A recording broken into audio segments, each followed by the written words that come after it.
Welcome back to Navigating Postpartum Wellness podcast, where motherhood and wellness meet faith, presence, and honest conversations. From Navigating Postpartum Wellness Media, we unpack the real work of motherhood beyond the highlight reels.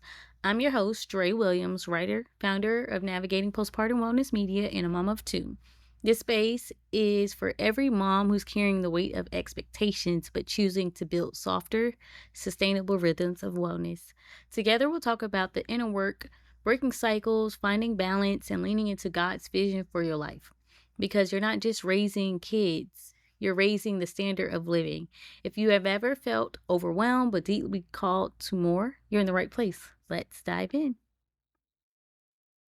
Welcome back to another episode of Mom Life Unfiltered with me, Jeray Williams. If this is your first time here, welcome. And if you've been listening for a while, you already know this space is real, it's honest, and it's unfiltered. Today, I want to talk about something that's been heavy on my heart lately, especially as I've been reflecting on how much peace I found in this season of my life.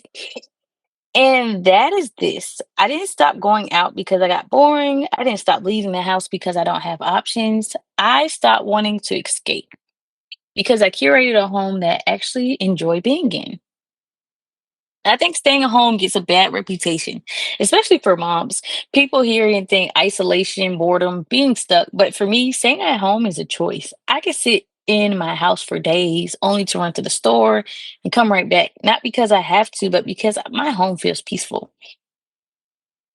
My kids love going out because they just like to have the adventure, the fresh air, and stuff like that. I love it too, but sometimes I just want to sit and be in my house.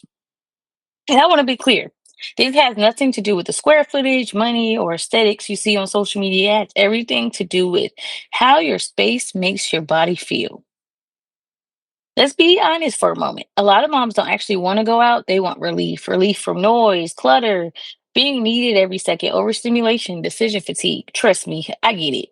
When your home feels chaotic, your nervous system is always on edge. Like if my kids are turned up, I'm going to leave the house so that they can find something to do to stimulate them and keep them calm, right?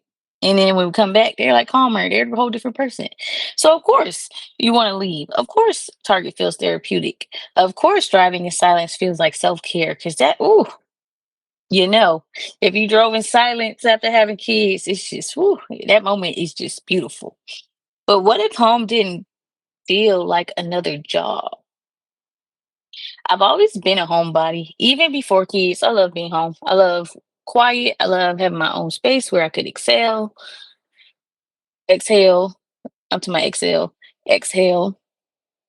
But once you have a family, home life changes fast. And it's nothing wrong with it. Seasons for everything. It's no longer just your habits, it's everyone's needs, it's everyone's schedules, everyone's energy. And if you're not intentional, home can slowly turn into another place that drains you instead of restores you.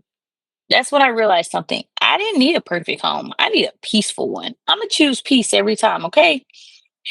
For me, curating peace didn't happen all at once. It started with noticing how my body responded to my environment. Scent is huge in our home. The moment you walk into our room or walk into the hallway or the bathroom, the way it smells sets the tone. I love candles, but we also started using air wicks.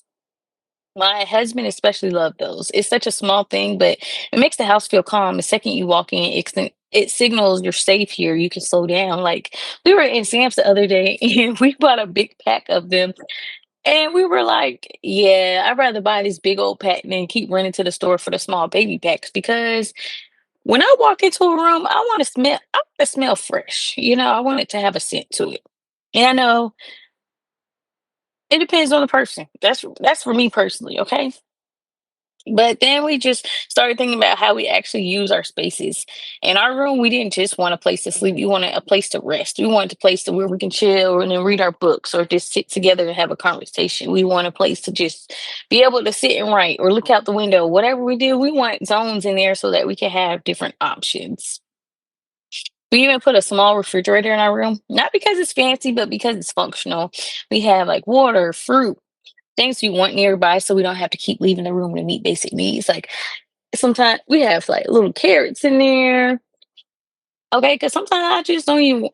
If I'm having time to myself, I'm not trying to walk out to the kitchen when the kids sitting in the kitchen. Okay. I want to sit okay. I want to be able to get my water and eat some carrots or some fruit or something while I'm in my room. And y'all might be like, that sounds crazy. But I used to think the same thing, but eh, don't knock it till you try it. But that was a big shift for me as well, designing for real life, not aesthetics. Instead of asking, what should this room look like? We ask, how do you want to feel in here? This part matters to say out loud. We live multi generationally. And I know sometimes that gets framed as something temporary, something to rush out of, something to feel behind about. But here's the truth: you can still make a space feel like yours, even when you share a home. Keys doesn't require ownership, okay? Even though we do have ownership, but it requires intention, okay? We did the same thing for our boys. They have their own little table in their room, they have chairs, they have spaces that belong to them, not packed with stuff, but set up with purpose. Okay, we have it in their room where if they want to be, because my kids say they need time for themselves too. So my son has his little towel magnets in there. He has like blocks to be creative. He has things to just to do little crafts. Like just like I have like to have peace in my room, so I want my kids to do the same. Because my kids will find stuff to do in there. They have a whole bookshelf. They will find books. My son will find stuff. He'll have his little clipboard with paper to draw on. They have listen. We have a lot of little stations in there. Even though we figured out how to organize it, but it just gives them opportunities to know, like, okay, what can I do where I don't have to bother my mom in order to get it? Even though they're still young and sometimes they need help, but for the most part, I like them to have kind of some type of independence so that they can own their space. That's the thing people miss. You don't need more to feel settled. You need clarity. You need zones. You need organization. You don't need a you don't need to clutter a room to make it cozy. Sometimes less actually gives your mind room to breathe. Like for me, my pet peeve, I don't like my whole counters. Not counters too in the kitchen, but like just in a room, like dressers and stuff. I don't like them to be cluttered. If there's stuff on top of it, let's organize it in a way where it's functional. Because it does something to me when I see a whole bunch of stuff on there. I'm like, okay, we got to keep this stuff off of it, or it has to look organized and neat on there. But I want to say this clearly, especially for moms who feel like if I just had a bigger house, things would feel better. Peace doesn't come from square footage, it comes from alignment, from removing what overwhelms you, from adding what calms you, from letting go of what you think a home should look like and building one that supports who you are right now. Your season matters, your capacity matters, your nervous system matters. That even means if you have to get rid of some stuff that you're not even using, do it. If you want to do I heard about this one rule where you have when you get rid of one thing, you bring something else in. If you want to do that, do it. Okay. When your home feels peaceful, you don't feel the constant urge to escape it. You don't need to be out all the time to feel alive. You don't need constant stimulation to feel fulfilled. Home becomes a place of restoration, not just a place where you sleep and rush back out the door. And that matters so much in motherhood when your nervous system is already carrying everyone else's needs. Peace at home isn't about staying in, it's about having a place that holds you even when you come back. If you're listening thinking my home feels overwhelming, start small, one room, one corner, one scent, one habit. You don't have to fix everything at once. Peace is built intentionally over time, not perfectly, not Pinterest ready, just honestly, and that's enough. But I'll leave you with this though. You deserve a home that supports you, not drains you. You deserve a space that helps you excel. And it's okay if your version of joy right now looks like loving where you already are. Peace doesn't happen accidentally, it's created. And I hope this episode encouraged you to start where you are right now. And let me know your thoughts. I love to hear your thoughts. And if you love this episode, feel free to leave a review and share with a mom friend. And until next time.